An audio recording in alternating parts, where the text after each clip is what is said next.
Si tú empiezas a escribir y es algo que apareció de la nada y no entiendes qué fue lo que ocurrió, pues probablemente eso va a volver a ocurrir. Te van a surgir ideas y tú vas a seguir desarrollando esa idea que tuviste inicialmente. De allí, yo lo que sugiero es dárselo a varias personas para que lo lean, ¿no? Te digan qué les parece, te digan si está mal escrito, bien escrito. Y de paso yo creo que es bueno que te digan cuáles son los defectos que tiene, porque cuando todo el mundo te dice que es una maravilla, eso es sospechoso. Y otra cosa que es interesante, Douglas, que mucha gente dice, no, el que escribe tiene que leer mucho. Hay otros que dicen, no, yo no, sí, yo leí, pero yo puedo escribir bien y no haber leído. Yo creo que sí hay que leer, porque de la lectura es que uno se nutre, es que uno va puliendo su skills.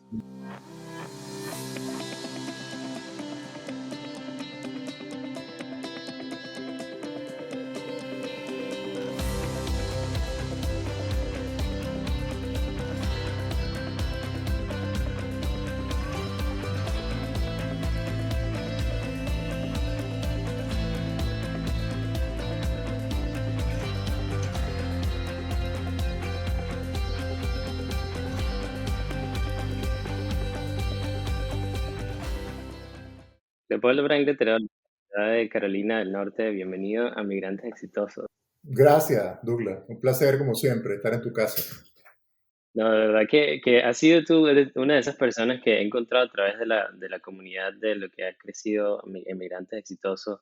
Debo decirte que eres el autor intelectual de lo que luego se formó o se creamos como lo que se llama Migración Bueno, con Éxito. Cuando me dijiste, Doc, creo que mi experiencia como abogado hay que compartirla con otra gente y bueno, de ahí ya he tenido la oportunidad de conversar con varios profesionales y crear una serie de videos y de varias ideas para poder ayudar a esos profesionales que están en Latinoamérica y que quieren venir aquí a Estados Unidos. Así que gracias por eso. Y a los que todavía no han visto esa serie de videos, pueden ir al canal de YouTube y verlos allí, porque la verdad que están bien buenos. Hay de enfermería, de derecho, y bueno, así que gracias por es el tiempo. así, Douglas, y uno subestima la necesidad de información de la gente que quiere emigrar. Yo he estado viendo personas en los grupos de venezolanos en Facebook, colombianos, etcétera, y la cantidad de necesidad de información que existe. Eh, no se acaba nunca, hacen todo tipo de preguntas, por eso es que este tipo de programas como el tuyo aporta mucho valor a la persona que quiere emigrar. Sí, me he dado cuenta que también hay que irla actualizando, que el momento en el que por lo menos el que tú le hiciste es diferente a cómo se está haciendo ahora, aunque sea muy parecido, pero siempre hay que mantenerse en ese tipo de actualización. Exacto. Pero para aquellos que no te conozcan, Leopoldo, eres abogado, eres escritor, ya amigo de la Casa de Migrantes Exitosos, pero para quienes no te conozcan, ¿quién es Leopoldo Brand? Mira, yo soy, como tú bien dices, abogado graduado en la Universidad Católica Andrés Bello de la ciudad de Caracas. Hice una maestría aquí de leyes en la Universidad de Texas en Austin. Eh, Me he dedicado casi toda mi carrera profesional a trabajar temas relacionados con el derecho y las tecnologías de la información. Y en paralelo siempre he sentido una necesidad de plasmar en papel las cosas que pienso. O sea, esas dos cosas han ido en paralelo. Y en el año 2009 me trasladé a los Estados Unidos a trabajar en una empresa de tecnología, la parte legal corporativa. Y en el año 2011 acepté otro cargo de la misma naturaleza en la empresa donde estoy actualmente, que es una empresa india de tecnología de la información. Una de las cosas que más me gusta de tu historia es esa, y lo conversábamos en el primer Migra tu profesión con éxito de derecho, que es que tú estás ejerciendo aquí, digamos, en Estados Unidos como abogado en un área dentro de una empresa, pero sin haber pasado, digamos, como que el bar, que es lo que hacen los abogados aquí en Estados Unidos para poder ejercer, ¿no? Y eso es algo que me parece que es admirable, porque no todo el mundo, aunque haya opciones, hace eso. Y creo que deben ir a ese video para que puedan aprender un poquito más de la historia eh, de, de- de Leopoldo y cómo tú lo hiciste, porque este proceso, digamos, como que bien detallado. Y otra de las cosas que más me gusta de ti, Leopoldo, es que siempre has estado relacionado tu profesión del derecho con la tecnología y eso lo plasmaste en tu más reciente novela que es Cinco Puntas, que ya, aunque debo confesar allí que a mí no me gusta mucho la ficción, no, de verdad que no me llamaba tanto la atención hasta que, bueno, me di cuenta de que tu libro trata de tecnología, de ciencia, algo que a mí me gusta y que además que la ficción te ayuda también a desarrollar un poco la creatividad. Entonces dije, bueno, vamos a darle la oportunidad. Me encantó el libro, de verdad que todos los temas que se desarrollan allí son increíbles y además siempre has tenido esa relación con la tecnología. O sea, ¿cómo fueron tus inicios como escritor allá en Venezuela, que fue cuando tú comenzaste? Sí, eso, en primer lugar, sí, he tenido el beneficio de poder trabajar aquí temas legales sin cruzar la raya de lo que es practicar el derecho, para lo cual necesitarías pasar el bar y sacar el JD o Juris Doctor, etcétera. La línea es muy delgada y hay que estudiar muy bien para no cruzarla, porque eso sería ejercicio ilegal de la profesión. Pero fíjate, en cuanto a la tecnología, a mí, yo creo que debemos ubicarnos temporalmente, ¿no? En el año 91, que es cuando realmente surge el primer navegador de Internet. A partir de allí es que yo, de alguna manera, ya abogado, enfoco el tema legal en la tecnología. Pero si vamos un poco más atrás, y de hecho yo hago señas en la repisa que tengo atrás, desde chicos uno siempre ha sentido una necesidad de averiguar esta serie de televisión, eh, cosas que dejaron huella en la televisión, el túnel del tiempo, o se podrá viajar en el tiempo, o 20.000 leguas de viaje submarino, o dependiendo de la época en que tú fuiste niño, habrá una serie que te tocó. Unos son Ultraman, otros son Mazinger, etc. Entonces, es como un lavado de cerebro que le hacen a uno con la tecnología. Y cuando te gradúas de abogado, tú dices, oye, ¿cómo se van a regular esas situaciones? Y en el 91 ya estaba como que se había puesto más en manifiesto la web, internet, etcétera. Y a raíz de allí, como yo empecé a trabajar en esos temas, dije, aquí se van a presentar temas legales necesariamente. Y bueno, y comencé a escribir artículos eh, que parecían de ciencia ficción. Por eso que es muy curioso que tú hables y no te gusta la ciencia ficción, porque ya yo no sé qué es ficción y qué no es ficción en este mundo actual. En ese momento eso era ficción, pero ya no lo es. Eh, y, y bueno, seguí escribiendo, fue una cosa muy, te voy a decir algo que yo no lo había comentado nunca.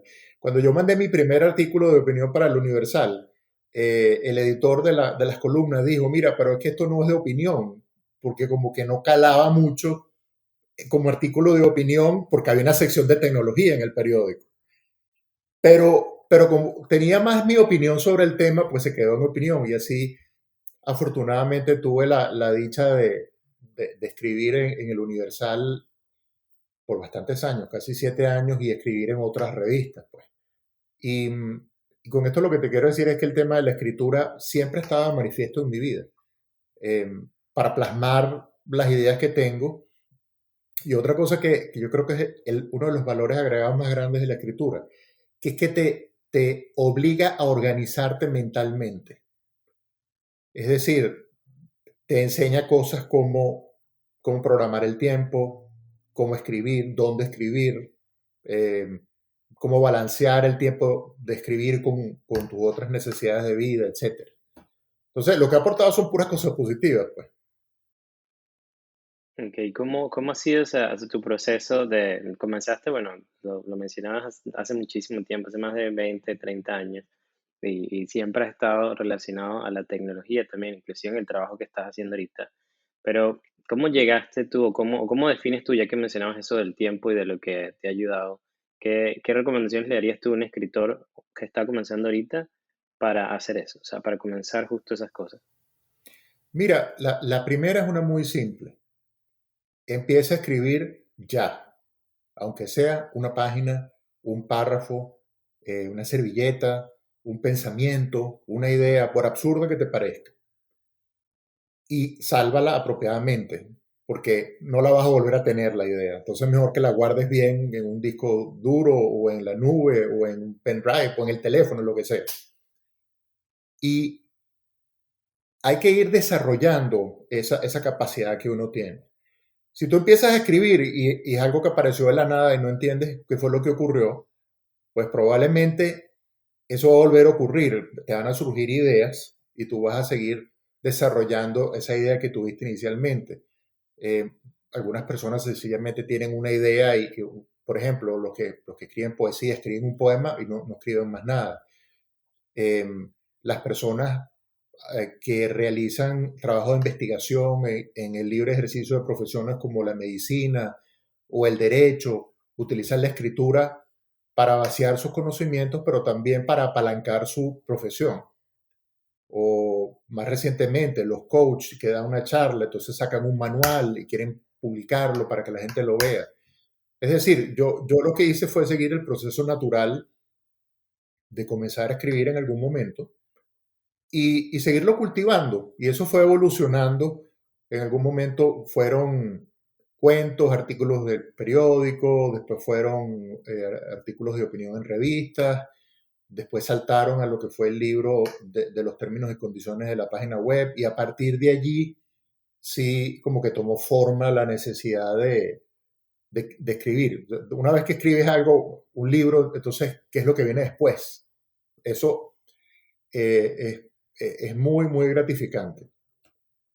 Claro, y todo eso te llevó ya ahorita en diciembre del año pasado a sacar la novela Cinco Puntas. Fíjate, sí, yo creo que si uno escribe algo que tiene valor, puede ser algo de ficción, puede ser un libro, puede ser una novela, puede ser una experiencia personal. Yo creo que uno tiene un deber personal con uno mismo y con otras personas de llevar el proyecto hasta el final, es decir, a publicarlo, puede ser electrónico, puede ser en papel, porque no tiene ningún sentido hacer algo como una novela, por ejemplo, que requiere tiempo y requiere muchas veces inversión económica y no darla a conocer. Creo que es el paso necesario dentro del proceso. ¿Cómo dirías tú que es el primer paso? Ya he tenido en dos oportunidades, te lo mencionaba antes de que comenzáramos a hablar acá, he tenido dos oportunidades, dos escritores, uno que que escribió el libro, se llama De Migrante a eh, Exitoso, algo así se llama más o menos el libro. Tengo que acordarme ahorita bien cómo es que se llama ese libro. Y él lo escribió mientras estaba haciendo Uber, que me pareció increíble. Era en sus momentos, sus ratos libres, él lo estaba escribiendo allí. Y tú, ¿cómo fue tu proceso para tú comenzar, digamos, desde cero a hacer este libro, a escribirlo y que podamos llevar todo ese proceso hasta el momento en el que te encuentras ahorita, desde que tú ya publicarlo, de poder hacerlo conocer a las personas, que me comentabas que fue un proceso bastante difícil lo que estás viviendo ahora, ¿no? Sí, yo lo visualizo como voy a llamarlos dos corrientes, para darle alguna forma. La gente que siente una necesidad imperante de escribir, sea cual sea la circunstancia, entre los cuales me incluyo, que creo que tú eres más o menos así, Douglas. Todo el tiempo tu cabeza está procesando información y dices, ¿cómo le saco provecho a esto? ¿Cómo hago el programa? Etcétera. Y uno termina documentándolo. Y el vehículo por excelencia es una publicación. Y hay otras personas que dicen, quiero, por ejemplo, fortalecer una parte de mi profesión o quiero desarrollarme en esta área. Por ejemplo, una profesora de escuela, de kinder, dice, yo he desarrollado una experticia y quiero hacer libros para niños, me parece que tengo mucho que aportar. O puede ser una persona que está ayudando a personas recién graduadas a tomar exámenes, por ejemplo, para entrar a la universidad o aquí mismo en los Estados Unidos que hay que pasar un examen para todo. Y esa persona dice, déjame tomar ese know-how que he venido adquiriendo por muchos años y voy a sacarlo en un libro. Entonces, como puedes ver, saber más o menos por dónde vas, incluso si eres un escritor indetenible como nosotros, siempre es bueno saberlo, porque es una gran cantidad de tiempo y de intelecto pues que se va a invertir. Entonces yo creo que lo mejor es planificar de alguna manera. Y respecto a cómo llegué O sea, cuando exactamente a dices eso, planificar es saber el tiempo. sí, yo creo que es básicamente, pues, como toda la vida, saber qué vas a hacer. En el caso de la novela, yo creo que te lo comenté en algún momento, yo estaba pasando mis archivos de la computadora a la nube y cuando vi todo lo que estaba acumulado en la carpeta de novelas, dije, mira, pasé todo ese tiempo escribiendo y ahora lo voy a pasar a la nube. ¿Cuánto tiempo se va a quedar en las nubes? ¿Cuánto tiempo va a estar en la nube? Entonces decidí ir sacando uno por uno y el primero que saqué fue el de 5 puntas. Y a partir de allí sí fue un proceso bastante rápido. Ok, ¿cuál fue la siguiente parte de ese proceso? Bueno, mira, lo primero es decir hasta aquí llegué, no voy a escribir más. Bien, tú piensas que esté listo o que no esté listo. De allí, yo lo que sugiero es dárselo a varias personas para que lo lean, ¿no? Te digan qué les parece, te digan si está mal escrito, bien escrito. Y de paso yo creo que es bueno que te digan cuáles son los efectos que tiene, porque cuando todo el mundo te dice que es una maravilla, eso es sospechoso. Pero una vez que tú recabas esa información y que de alguna manera incluyes los comentarios o las recomendaciones, entonces tienes que buscar a alguien que te revise la novela, un corrector, que hay distintas clases de correctores. Hay uno que es corrector gramatical, otro que es corrector de estilo y así sucesivamente.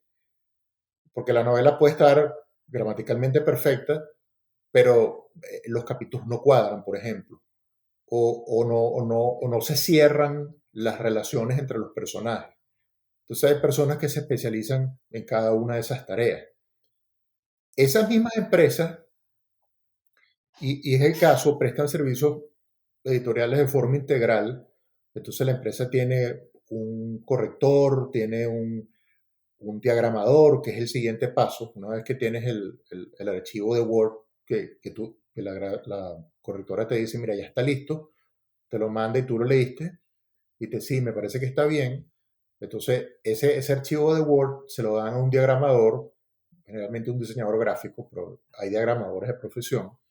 Y él básicamente lo que hace es que vacía el contenido del archivo, que es Word generalmente, o cualquier programa de edición, en el programa de edición. Puede ser Photoshop, puede ser miles de programas que existen.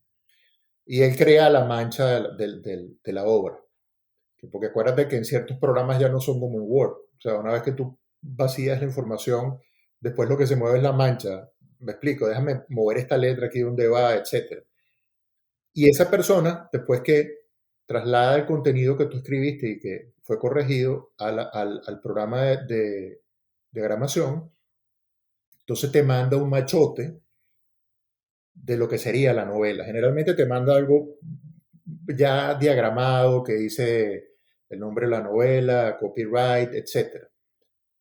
Y dependiendo de dónde vas tú a usar la novela, por ejemplo, si la vas a imprimir en papel, te imprime lo que me mandaron a mí, una diagramación en formato offset, que es lo que mandas a las impresoras para que lo impriman en papel. Si lo vas a subir en Amazon o en Kindle, ellos tienen unas especificaciones técnicas que el diagramador sigue. Entonces, ese machote se imprime y se vuelve a revisar. Se vuelve a revisar no para que tú decidas que la novela cambió, eso a veces ocurre, a mí me pasó, sino para Wow. ver, primero, que se puede leer y segundo, que los efectos visuales que tú querías, por ejemplo, la primera letra de una línea más grande que el resto de la línea, ese tipo de cosas, estén donde deben estar. Y eso lo decides tú como escritor. Eso lo generalmente, no, tú puedes decidirlo, impones tu criterio, pero generalmente se decide en conjunto con el diagramador, el corrector y las especificaciones que te pide la empresa donde lo vas a publicar. Por ejemplo, Amazon tiene un catálogo que te de hecho es en papel, te muestra los tipos de papel, los tipos de letra, y como en el caso de la novela, yo quería algo sencillamente sencillo de leer, como digo yo, para ciego. Tú ves que la letra de la novela es bastante grande y, y pues es mucho más fácil de leer. La gente dice, no, que si le pusiste letra grande para hacerla más gorda, no, eso a mí no me importa que tenga 10 páginas. Lo importante es que la gente se sienta cómoda leyéndolo, ¿no? Hubo Y algo ahí que mencionaste que tú decías, disculpa por antes de que nos vayamos más adelante, pero dijiste que le entregas la novela a una persona y si todo el mundo está diciendo que está bueno, no es un signo de que a lo mejor la novela, que la novela sea buena. O sea, yo no soy una persona, digamos, como un buen, alguien que pueda juzgar una novela no, de ficción, pero quizás otras personas sí. Entonces, ¿cuál sería un criterio de que, digamos, de que sí? O sea, ¿qué dice que una novela sea buena o que no sea buena? bueno, Porque para mí por lo menos esta fue buena y no, y creo que sin pena te podría decir, wow, no me gustó o no, no, pero me claro, parece que está completa. claro, fíjate que Hasta depende, puedo sacar una película. sí, yo creo que depende qué es lo que está bueno o no, porque a mí me pasó con mis primeros manuscritos, que se lo di a mi esposa, que escribía para estampas, irónicamente, escribíamos los dos en el mismo medio y no nos conocíamos en ese momento. Y me dijo, la idea es fantástica, pero tienes muchos errores ortográficos que yo la verdad que como escribo realmente es español, pero con el procesador de palabras en inglés ni me fijo en los acentos. Y hay capítulos que no cuadran dentro del esquema de la novela. Este, nadie te va a decir que la novela está perfecta, porque cuando uno publica su primera novela siempre va a haber retos, siempre va a haber errores. Es como cuando tú haces un manual médico y se lo das a un médico que sabe más que tú, siempre va a encontrarle detalles que se pueden mejorar. Entonces, lo que hay que hacer es objetivo, obviamente no cambiar lo que uno escribió porque otra gente le diga que no le gustó, sino de verdad tratar de ser lo más profesional posible. O sea, con esa persona que te dio vamos a llamarlo crítica constructiva, aunque muchas veces la gente lo manifiesta de forma destructiva, tratar de entender qué fue lo que no le gustó. Y tú puedes estar en desacuerdo, que no le gusta un personaje, pero mira, esos son los personajes y esos son los que van a ser. Claro, y es tu Y, idea. Tú fuiste el que sí, desarrollaste todo este mundo de lo que está pasando allí y a lo mejor para ti quitar a alguien va a ser cambiar toda la historia, porque si sí, ya me has sí. dicho que estás trabajando en una segunda parte, entonces ¿qué vas a poder poner en aquella parte si este Y personaje? fíjate, Douglas, hay muchos casos famosísimos. El que me viene a la mente ahorita es el de la escritora de Rawlings, de, J.K. Rowling, la de sí, Harry Potter. que le decían que los libros eran malísimos, hasta que se consiguió buen agente literario que la impulsó y confió en ella. Entonces, mira, es un reto, pues. Y, y como al final lo que uno quiere es que la cosa salga lo mejor posible, pues uno escucha las críticas. Entiendo. Al momento de la publicación, que recuerdo, ya me vino a la mente el nombre del libro que se llama Migrante Éxitos. Hablamos en ese momento que las publicaciones a través de Amazon son relativamente un poco más sencillas porque solo le envías el manuscrito a Amazon y ellos se encargan de la distribución, de la publicación y de todo lo demás, pero estás, digamos, casado nada más con esa editorial que en este caso vendría siendo Amazon o esa casa de publicación. En tu caso me di cuenta que trabajaste con una editorial y además también lo hiciste con Amazon. Pero ¿cuál es la diferencia entre esos dos tipos de trabajar con una editorial, de hacerlo a través de Amazon desde tu experiencia? Sí, yo creo que es importante hacer la distinción para no confundirse. O sea, Amazon o lo que llaman ellos KDP, que es Kindle Direct Publishing, o sea, el sistema de publicación de Amazon, es lo que se conoce normalmente como publicación por demanda. O sea, tú subes un archivo y lo imprimes tantas copias como tú quieres. En el caso de Amazon, pues las copias se imprimen cuando la persona la pide. Internamente, yo sé que los libros, por ejemplo, muchos se publican en Carolina del Sur. Si tú buscas la última página, te dice dónde lo imprimen. Pero es simplemente una forma de publicar. Y es importante recalcar, Douglas, que Amazon va mucho más allá de eso. Amazon, tú puedes imprimir los libros con una editorial en Colombia, por ejemplo, y mandárselos a Amazon para que te los distribuya. y los ponen en venta, ellos los tienen en su depósito, etc. Pero hay que distinguir, como tú lo comentaste, en qué es lo que uno quiere usar. Naturalmente, uno trata de buscar una editorial que asuma el riesgo de financiar la publicación, pagar la edición, pagar la corrección, pagar la distribución, etcétera, de manera que tú no pongas un medio. Pero en este mundo el número de editoriales se ha reducido y las editoriales tienen un universo de libros para elegir que es muy amplio. Entonces, eso lo que ha ocasionado es que la gente diga, pues mira, ya que existen estas opciones como Amazon, yo voy a autoeditar. Y para autoeditar necesitas cumplir los mismos pasos que hablamos antes. Necesitas buscarte a alguien que te preste los servicios editoriales, que te revise el libro, que te lleve la mano, que te haga coaching, etc. Y después tú decides qué vas a hacer. Mira, lo saco en Kindle nada más, lo imprimo en papel, lo imprimo, lo subo en Amazon o todas las anteriores. Y eso es una decisión que depende de muchos factores. Si tú lo que quieres es tener el libro en Amazon, que es una impresión mucho más sencilla, está bien, no tienes la necesidad de sacar el libro o diagramarlo en otro formato móvil, etcétera, que lo puedes bajar en celular. Ni tienes que diagramarlo para sacarlo offset, porque no lo vas a imprimir como una impresora tradicional. Entonces, el trabajo de diagramación es el mismo, eh, pero el número de diagramaciones que se necesitan son menores, porque nada más necesitas una para Kindle y otra para electrónica Para de Amazon, imprimirla. llamarlo de alguna manera. Sí.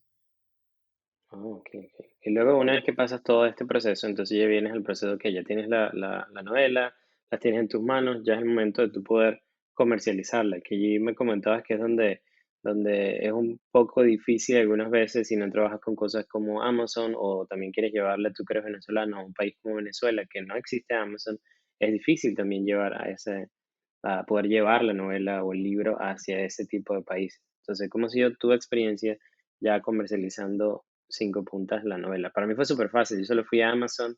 Ahí les voy a dejar el link para que lo puedan ustedes también adquirir. Pero yo fui a Amazon y ya a los 2 días estaba aquí en mi casa.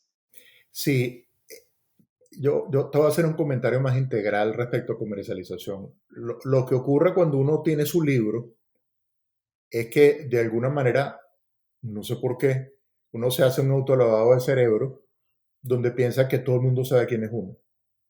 Resulta que uno es, como dicen cuando uno llega a Estados Unidos, uno es un número. Pero en el caso de la industria publicitaria, uno es el número 1.000.000 X, como te cataloga Amazon, que cada vez que sale un libro te rankea 2.000 puestos más abajo. Entonces uno tiene que ser realista. O sea, primero, salvo que tú seas una persona pública que tiene un programa nocturno, o fuiste un juez, o eres un cantante, etcétera, que todo el mundo sabe quién eres tú. Eres un común de los mortales. Eh, entonces, cuesta muchísimo darte a conocer por los distintos medios, el que tú quieras, periódico, prensa, televisión, donde compites con otros escritores que son tan buenos o mejores que tú, y nada es gratis. O sea, siempre hay que invertir tiempo y dinero. Entonces, si tú simplemente, y tú eres muy movido en redes sociales, si tú dices, mira, ya saqué mi libro eh, en Amazon, está en Amazon, y mandas un mail, mandas 2 mails y ya. Después te preguntas que por qué el libro no se vende. Bueno, mira, no se vende porque hay 1 millón de libros iguales al tuyo, o mejores que el tuyo, donde el autor se dedica exclusivamente a poner en redes sociales, etcétera, y, y es una persona notoria, un jugador de béisbol, o una cantante, o maneja un Una show de, actriz, algo así. un Ahorita que show de todo el la mundo está mañana, por sacando, digamos, ejemplo. el libro. Sí, Ujú. sí, exactamente. Entonces, yo lo que creo es que yo tengo una visión muy particular de esto del proceso de edición, porque yo no me lo estoy tomando a pecho, me lo estoy tomando bien light y disfrutar el proceso. Entonces, hay muchas cosas que se disfrutan. Mira, primero conocer gente. Este, fíjate, bueno, te conocí a ti. Segundo, que la gente pueda ver las locuras que se te ocurrieron y que plasmaste en el papel y la gente te comente. Y regar la voz toma tiempo, ¿me explico? Salvo que se trate de un hecho, por ejemplo, como el del Capitán Soli que aterrizó el avión en el agua en Nueva York, que es un hecho notorio, o una persona que escribe un libro sobre cómo sobrevivió en los sótanos de una ciudad que la bombardearan y se hace noticia, es decir, que todo el mundo sepa quién es. La labor de la comercialización es cuesta arriba. Y fíjate lo siguiente, las empresas editoriales que hacen su apuesta en un número limitado de autores tienen sus relaciones con los medios, tienen sus relaciones con las librerías, etc. Por eso es que no todo el mundo llega a tener su libro en las librerías. Y por otra parte, la persona que tiene la librería, cuando tú vas y le dices, déjame decírtelo aquí en los Estados Unidos, mira, como me pasó a mí, yo le dije a una librería aquí en Raleigh, yo quiero poner mis libros aquí. Es una de las pocas librerías donde se venden libros escritos en español. Y lo que me dijo fue, si el libro está en Amazon, no te lo podemos aceptar. Porque ¿por qué la persona va a venir aquí si lo puede pedir en Amazon? Esa es su opinión personal. Lo que yo pensaba era la persona que llega a la librería, que no sabe que el libro está en Amazon, va a encontrarse los libros nuevos y puede leerlo y se enterará que está en Amazon y se lo dirá a un primo o a un hermano. Pero O las se dos los puede cosas, regalar a alguien más sí, comprándolo en Amazon. exacto. Y es que yo creo, Douglas, la gente del área editorial se molesta que Amazon, sí, realmente Amazon tiene una serie de ventajas competitivas, pues, frente a una librería. Pero fíjate ese sistema de impresión de Amazon. Imagínate un autor que sea súper exitoso. La empresa puede usar perfectamente los servicios de impresión de Amazon para imprimir los libros y que le lleguen y los venden en su librería. Entonces, obviamente cada sector se preocupa por su propia supervivencia, pero yo creo que al final vamos a tener que, bueno, no, hemos estado conviviendo todos durante una pandemia donde probablemente nos moríamos por ir a una librería y no podíamos. Entonces, lo comprábamos en línea. Y lo compramos en línea no solo en Amazon, sino en las librerías también. Claro, ¿has pensado en algún momento de poder donarlo en alguna biblioteca o algo así? O sea, a mí normalmente los libros que compro no me gusta conservarlos, de verdad que mi biblioteca es bastante pequeña y pensé que quizás este lo pueda llevar a la biblioteca de New York para que se encuentre allí en la biblioteca de manera de poder, como digamos, dárselo a otra persona o que otra persona lo pueda solicitar también y que esté, digamos, en el dominio público, porque al estar en una biblioteca como esa está en el dominio público. Sí, sí, por supuesto. Y bueno, en bibliotecas como la de Nueva York, o la misma librería del Congreso, donde mandas la copia cuando registras el copyright, es mucho más fácil. Pero en casi todas las bibliotecas, conseguir una persona a la cual tú le digas, voy a mandar un libro en español, es súper complicado. O sea, se le mueve el mundo. ¿De qué se trata el libro? Bueno, yo no hablo español, ¿cómo voy a saber yo de qué se trata el libro? Entonces, yo he tratado, sí, por supuesto, ¿no? Y he regalado libros, pero es difícil, pues, no su idioma. La verdad es que algo, bueno, y te lo comentaba ya, este es el tercer episodio en que grabo, digo que siempre he querido escribir un libro porque, no sé, es como una necesidad que tengo antes de morir, eso tiene que pasar. Y tú mencionabas de que antes de eso uno debería de conocerse, de saber por qué uno va a escribir el libro, por qué es lo que quieres escribir. Entonces me hiciste hacer como un poco de ejercicio de autoconocimiento, de entender y decir, wow, es verdad, ¿por qué yo quiero escribir un libro? Y tú me comentabas que habían varias cosas de poder, de que tienes que hacerte preguntas, qué hacer antes de tú escribir ese libro. Entonces, si me puedes ayudar a recordar eso, de cuáles son Bueno, esas fíjate, razones importantes. yo no creo que son antes de escribir el libro, pues si tienes la iniciativa y la creatividad o sea, no dejes de escribirlo. Creo que el mensaje es no dejar de escribir. Escríbelo en un procesador de palabras, no importa la ortografía, sálvalo bien y tenlo allí. Y después que Lo determine cuál es la termines todo, de razón, que tengas la idea ya sí, a lista. lo mejor lo hiciste para desahogarte en algún momento, después lo borras, ya está. pero básicamente organizarse. Incluso tú que trabajas en la rama médica, si tú te pones en contacto con un doctor y el doctor dice, mira, yo tengo este nuevo producto que me parece que puede ser, tener cabida en el área de los clientes latinos, etcétera. Hay que planificarlo. O sea, quién lo va a escribir, cuánto va a costar, cómo se reparten las regalías, etcétera.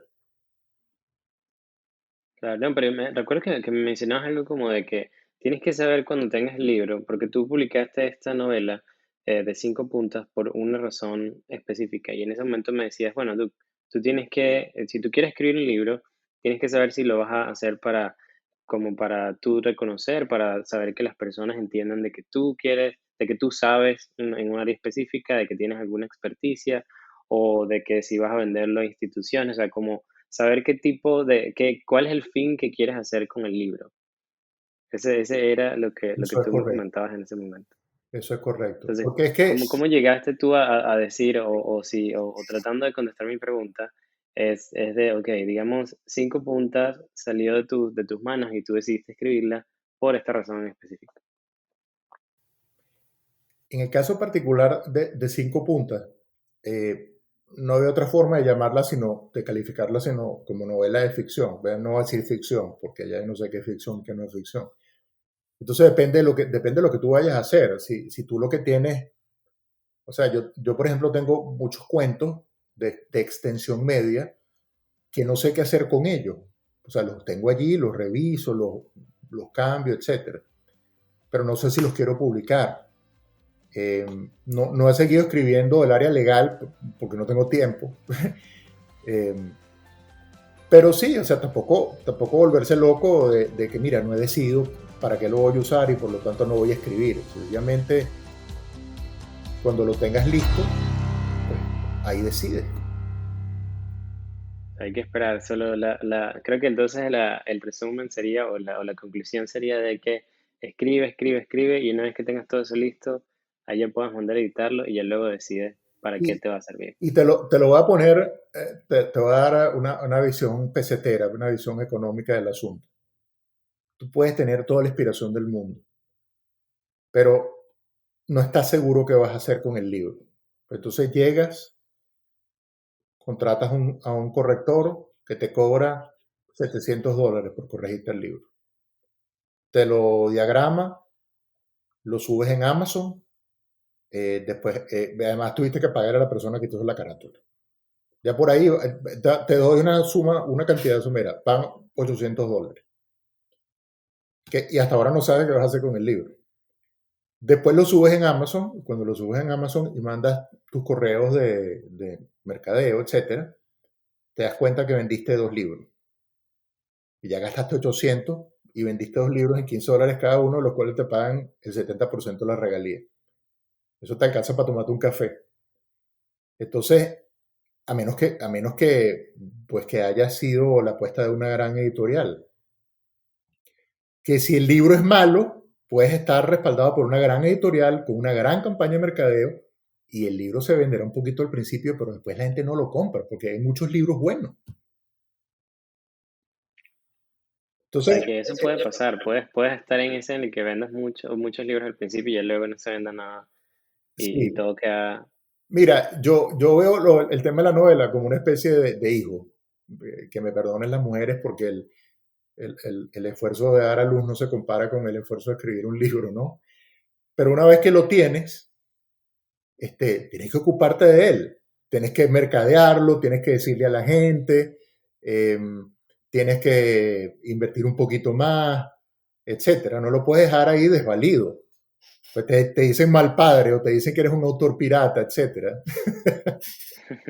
Bueno, sí, pero creo que sí, ya me siento un poquito más preparado luego de estas 3 conversaciones sobre sobre libros que he tenido como para en algún momento sentarme, escribir algo que me llame la atención y luego pues ya decidir si voy a publicarlo o no, que ya me doy cuenta de que llevas tú más de 30 años haciéndolo y luego de 30 años fue que publicaste esa novela.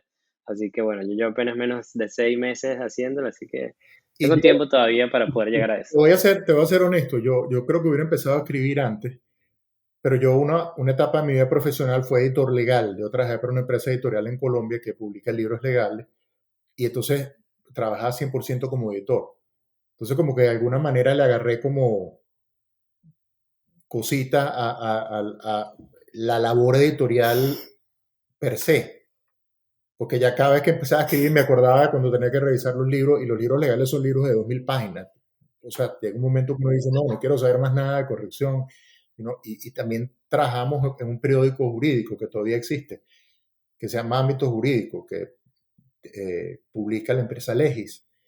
Entonces, como que tomé un respiro del área editorial y después fue que, bueno, arranqué nuevamente. Ah, sí, pero me doy cuenta que también en el área de la escritura, y esa es mi recomendación, o como digamos la conclusión a la que he llegado en estos pocos meses que he tenido escribiendo el newsletter, que la creatividad llega en el momento menos esperado, y es muy importante lo que tú mencionabas de que hay que escribir esa idea de una vez porque si no, eso no va a volver a llegar. Entonces hay que crear como una especie de un sistema de escritura donde pones la idea, luego la guardas, luego después que la almacenas ya la colocas en un lugar, la vas organizando y allí sí vas a poder como que digamos a tener un draft de qué es lo que vas a querer escribir y nada, eso queda creo que corroborado hoy con esta conversación que he tenido contigo, Leopoldo, y te Sí, doy yo las creo, gracias por mira, eso. la persona que escribe, como me comentó mi cuñado alguna vez, es indetenible. Puede ser que no publique lo que escribió, pero uno sigue escribiendo y sigue escribiendo y sigue escribiendo.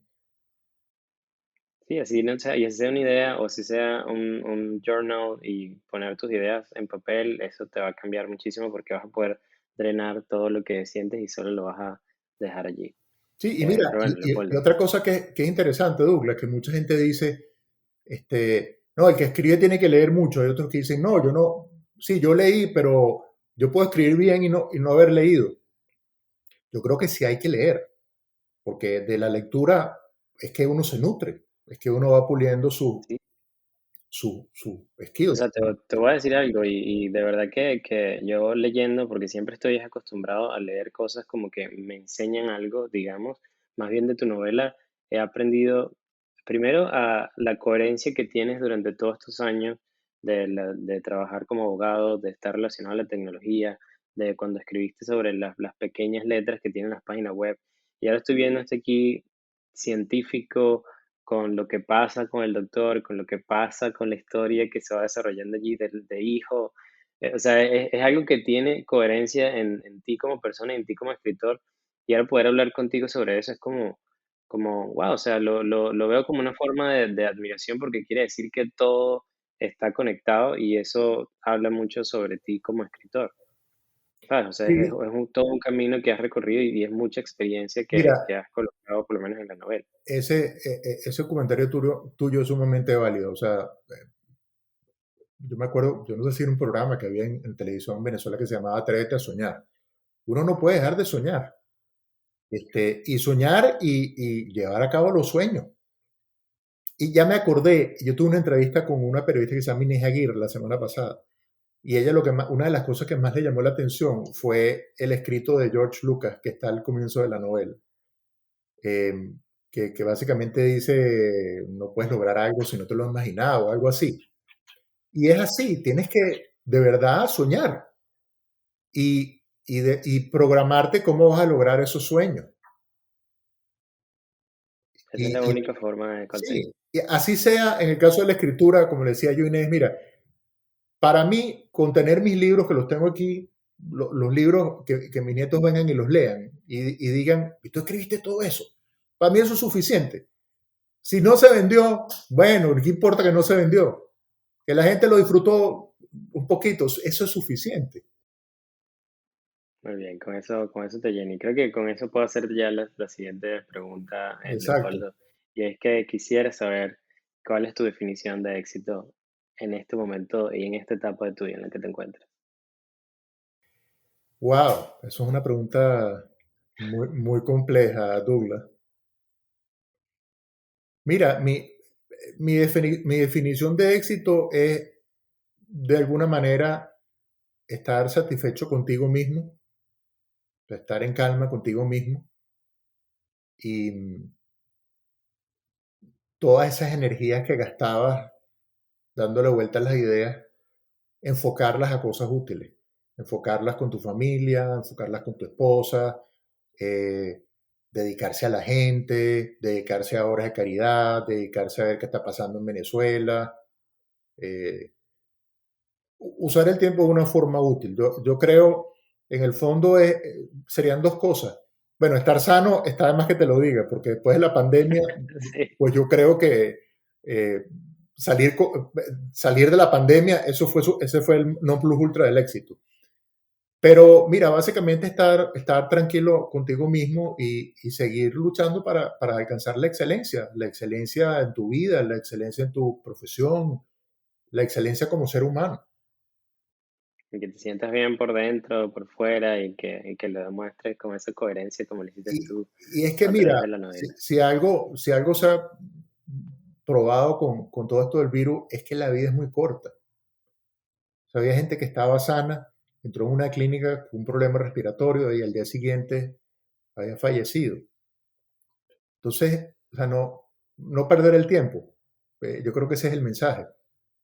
Darle Decir, prioridad y expresarse es escribir, es decir lo que tú sientes, decir lo que te gusta, lo que no te gusta, crear un programa que se llame Inmigrantes Exitosos. sí, tener este tipo de conversaciones para poder llegarles a otras personas que más bien me animaste bastante al principio, debo decirlo otra vez, porque algunas veces siento que ya toda esa información está allí y también entré hoy en grupo en Facebook de migrantes y era la misma pregunta que yo me hacía cuando llegué aquí. Entonces esto es algo de que no se va a acabar y que espero seguir trabajando por todos los migrantes hispanos que se encuentran aquí en Estados Unidos, en Europa, inclusive en Latinoamérica, porque de verdad esto me mueve, de poder traer a los futuros Leopoldos de aquí a Estados Unidos, a los futuros Douglas, a los futuros, todos los profesionales que vengan y poder ayudarlos porque sé que se Bueno, puede. fíjate algo curioso, así como nosotros estamos en Goodreads, la página esa de los libros, yo tengo una lista donde tengo los programas de migrantes exitosos que tengo que ver. Uno es el de la autora Bronner, que lo quiero volver a ver.